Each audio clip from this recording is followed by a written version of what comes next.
Hey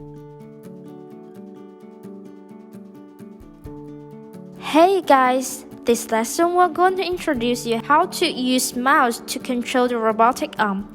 Please prepare the wired or wireless mouse in advance. Here take wired mouse as example. Connect mouse firstly.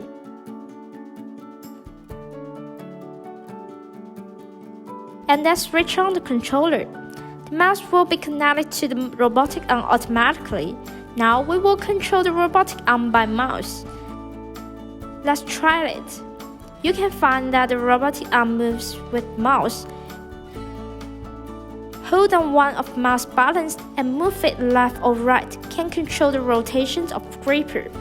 Hold down the left mouse button and move up and down to control the movement of ID4 servo. Hold down the right-left button to control ID3 servo. In addition, you can scroll the mouse wheel, control the opening and closing of gripper, and hold down the mouse wheel to return to the initial posture. Okay, this is the end of the video. Please have a try.